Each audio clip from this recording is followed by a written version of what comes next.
What's up guys, welcome back to another video. बड़े time बाद आज हम लोग एक्चुअली फाइनेंस के बारे में बातें करेंगे। बहुत स्टूडेंट्स के क्वेश्चंस और इतने टाइम से उनके कमेंट्स को अनरेड छोड़ दिया है मैंने। लिंक्डइन पे रिप्लाई करना बंद कर दिया है। I am sorry about that, क्योंकि मेरे लाइफ में बहुत बड़ा चेंज हुआ है ड्रास्टिकली।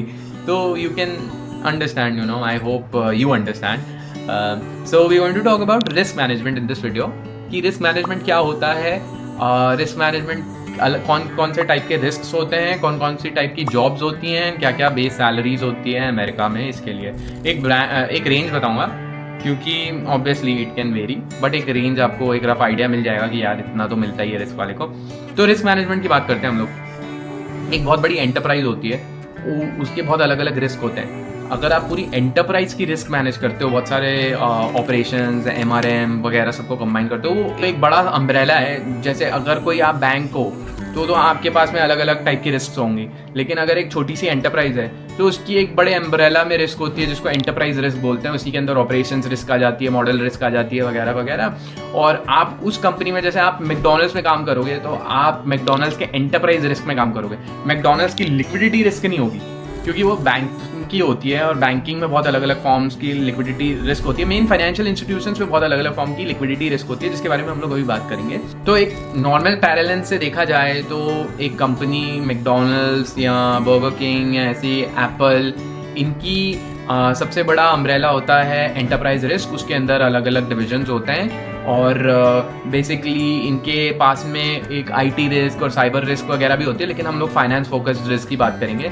तो एप्पल के एंटरप्राइज रिस्क में तो बेसिकली आप क्या करोगे, कैश फ्लोज देखोगे, उनका जो फाइनेंसिंग एक्टिविटीज़ हैं उनके बारे में फाइनेंशियल रिस्क देखोगे। अब थोड़ा हम लोग बैंक की तरफ चलें तो बैंक का रिस्क मैनेजमेंट बहुत, या बैंक या फाइनेंशियल इंस्टीट्यूशन जैसे हेज फंड, तो इनका जो रिस्क मैनेजमेंट होता है वो बहुत अलग होता है, बिकॉज इनके पास इनहेरेंटली इतनी सारी रिस्क होती हैं। जैसे कि लिक्विडिटी रिस्क, जो बैलेंस शीट वगैरह ट्रेजरी में यूज होती है। फिर उसके बाद दूसरी रिस्क होती है मार्केट रिस्क। जब आपका ट्रेडर कोई मार्केट ऑर्डर प्लेस करता है और उसके एसईसी की लिमिट्स है उस पर, तो वो लिमिट अगर ट्रेडर एक्सीड कर जाता है तो एसईसी बहुत बड़ा फाइन लगाती है, और बहुत वर्स्ट केसेस में जेल सेंटेंस और पता नहीं क्या क्या हो सकता है। तो उसके लिए अलग अलग रिस्क मैनेजर्स बैठते हैं। वो जो अम्ब्रेला होता है उसको हम लोग बोलते हैं मार्केट रिस्क। अब मार्केट रिस्क में बहुत अलग अलग टाइप की रिस्क होती है। एक फिक्स्ड इनकम रिस्क होती है, जहां आप फिक्स्ड इनकम इंस्ट्रूमेंट से डील करते हो। दूसरा आपकी इक्विटी रिस्क होती है। तीसरा आपकी काउंटर पार्टी क्रेडिट रिस्क होती है। क्रेडिट रिस्क बेसिकली कि आपने किसी को क्रेडिट दिया है और वो आदमी वापस पैसे दे पाएगा कि नहीं, एक वो रिस्क हो गई। फिर ये तो आपकी फाइनेंशियल रिस्क, ये फाइनेंशियल रिस्क हो गई आपकी। ये जो आपकी बिजनेस रिस्क हो गई कि आप बिजनेस से डायरेक्टली डील करते हो, जैसे इन्वेस्टमेंट बैंकिंग में भी रिस्क मैनेजर्स बैठते हैं, लेकिन ये डील्स की रिस्क देखते हैं। अंडर राइटिंग की क्या रिस्क है, और उसके बाद में ये क्लाइंट की पेमेंट की क्या रिस्क है, क्रेडिट की क्या रिस्क है। लेकिन अब हम लोग बात करते हैं सीएफओ ऑफिस की रिस्क के बारे में। तो सीएफओ ऑफिस के रिस्क के बारे में बात करेंगे तो कंट्रोल्स रिस्क आएगा, कि आपके कंट्रोल जो आपने लगाए हैं वो फेल हो सकते हैं क्या।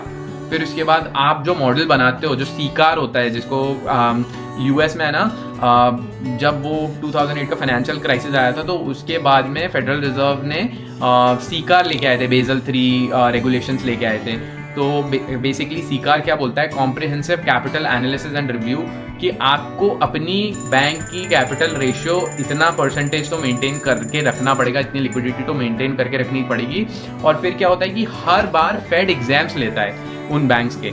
उनके पास फेड के पास मॉडल्स होते हैं, वो नहीं बताते हैं आपको कि वो मॉडल्स में क्या होगा, लेकिन वो मॉडल को रन करते हैं और वो ये चेक करते हैं कि आपका बैंक फेल हो सकता है कि नहीं।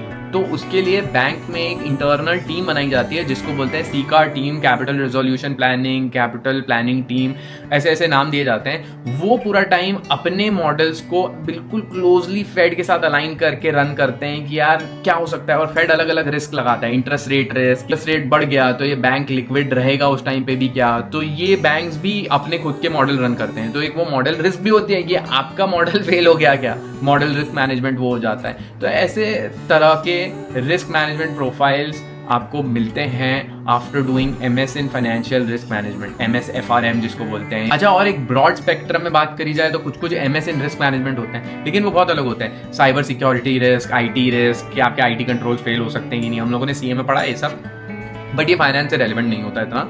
तो इसके बारे में हम लोग अभी बात नहीं करते हैं और ज़्यादा नॉलेज भी नहीं है मुझे। I am sure there would be people who are more knowledgeable about this than me. तो फाइनेंशियल रिस्क के बारे में हम लोगों ने बात कर ली। अब इसकी प्रोफाइल के बारे में बात करते हैं कि आपको कैसे आप जॉब कर सकते हो। इसमें बड़ा सा स्ट्रेट फॉरवर्ड है कि अगर आप रिस्क मैनेजमेंट में डिग्री करते हो तो it is very easy to get into a financial institution और लाइक अ हेज फंड और अ बैंक, MS इन FRM करके। बाकी वो जो FRM के सर्टिफिकेशंस वगैरह होते हैं उस काम से ये उम्मीद मत करना कि वो करने के बाद में आपको US में नौकरी मिल जाएगी। वो सर्टिफिकेशन बहुत ही बढ़िया है, लेकिन आपको पहली बार वीज़ा ही नहीं मिलेगा। FRM करके आप US में डायरेक्टली जॉब करने का सोचो तो इसलिए MS इन FRM करो और साथ में अगर आपको FRM का सर्टिफिकेशन करना है तो वेरी वेल एंड गुड, बहुत बढ़िया सर्टिफिकेशन है वो। बट डोंट रिलाई कि मेरे पास FRM का सर्टिफिकेशन है तो मेरे को जॉब मिल जाएगी अमेरिका में, ऐसा नहीं होगा। इंडिया में ज़रूर जॉब मिल सकती है आपको, बट इंडिया की जो रिस्क मैनेजमेंट टीम्स होती हैं वो यूजुअली बैक ऑफिस का काम करती हैं। अब रिस्क मैनेजमेंट में भी है ना, front office, middle office, back office होता है। तो इंडिया की जो रिस्क मैनेजमेंट टीम्स होती हैं वो मोस्टली बैक ऑफिस में ही रहती हैं। जैसे फ्रंट ऑफिस की रिस्क मैनेजमेंट तो आपको US में ही मिलेंगे। जैसे मैं इन्वेस्टमेंट बैंकिंग में जब था तो ट्रेडिंग फ्लोर पे हमारे साथ में रिस्क मैनेजर बैठते थे जो हमारे डील्स की रिस्क देखते थे। फिर उसके बाद मिडिल ऑफिस की रिस्क मैनेजमेंट आपकी कैपिटल, सीका टीम और जो अपनी बैंक का रिस्क मैनेज करते हैं ना, डील्स का नहीं, वो मिडिल ऑफिस होते हैं। बैक ऑफिस तो आपका कंट्रोल्स रिस्क देखता है कि ये जो बैंक ने और क्लाइंटों मतलब डील्स में जो कंट्रोल्स लगे हैं इनका क्या रिस्क मैनेजमेंट है। तो उसमें इतना मज़ा भी नहीं आता और सैलरी भी कम है। तो MS इन FRM करने के बाद आपको ये जॉब्स मिलती हैं। एज एन एनालिस्ट आप स्टार्ट करते हो अगर फ्रंट ऑफिस में तो $110,000 to $120,000 आपकी सैलरी रहती है एक अच्छे बैंक में, और आपका बोनस अराउंड 30 to 40% रहता है फ्रंट ऑफिस में। बट अगेन फ्रंट ऑफिस में घुसना बहुत मुश्किल होता है। मिडिल ऑफिस की बात करें तो 90 to 100,000 बेस सैलरी होती है एक एनालिस्ट की कैपिटल वाली टीम में, और उसका बोनस होता है 15 से 20%। और फिर अगर हम लोग तीसरी वाली के बारे में बात करें जिसमें बैक ऑफिस होता है, बैक ऑफिस का रिस्क मैनेजमेंट, तो उसमें सैलरी होती है $70,000 to $80,000 और बोनस शायद कभी कभार दिया भी नहीं जाता है, लेकिन अगर आपको मिलता भी है तो वो 10-12% ही होता है।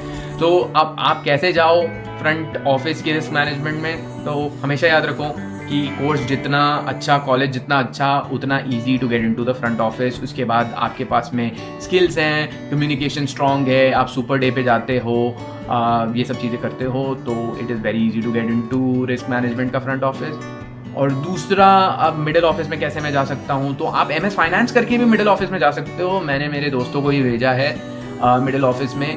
तो MS FRM करने की ज़रूरत नहीं है। किस्मत अच्छी हुई तो MS फाइनेंस करके ही आप मिडिल ऑफिस में लिक्विडिटी रिस्क वगैरह में जा सकते हो, और वो इतना मुश्किल भी नहीं होता जाना। बट उसके लिए आपको अच्छा नॉलेज होना चाहिए उन सब चीज़ों के बारे में, बिकॉज अक्सर होता क्या है कि लोगों को पता ही नहीं है लिक्विडिटी रिस्क क्या होती है, ALM एसेट लाइबिलिटी मैनेजमेंट की रिस्क क्या होती है, ट्रेजरी रिस्क क्या होती है, और वो लोग इंटरव्यू दे देते हैं या अपना फॉर्म मतलब अपना रेज्यूमे भर देते हैं और उसमें कुछ भी बुलशिट भर देंगे।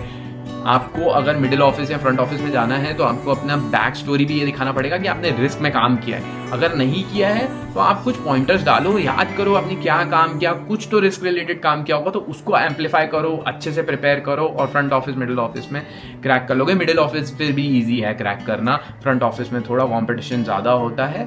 और बैक ऑफिस तो बहुत ईजी है यार। बैक ऑफिस में जाना तो कंट्रोल्स और ऑपरेशंस रिस्क में रेज्यूमे बना लो, क्यूसो रिस्क और ये सब जो होते हैं। लेकिन हमेशा ये बात याद रखना कि अगर आप जो ऑफिस सिलेक्ट करते हो या जिस ऑफिस में आपका हो जाता है वो डिसाइड करता है आपकी करियर ट्रेजेक्ट्री कैसी होगी। बैक ऑफिस यूजुअली बहुत स्लो होता है करियर ग्रोथ को लेके, and if you are a student जिसको 3 साल ही रहना है तो मिडिल या फ्रंट को टारगेट करो, क्योंकि सैलरी ग्रोथ, प्रमोशन ग्रोथ वो सबसे ज़्यादा फास्ट फ्रंट में होती है, फिर मिडिल में होती है, फिर बैक में होती है। So that's it. Thank you so much for watching my videos, and I hope you comment on the videos and what kind of topics would you like to see.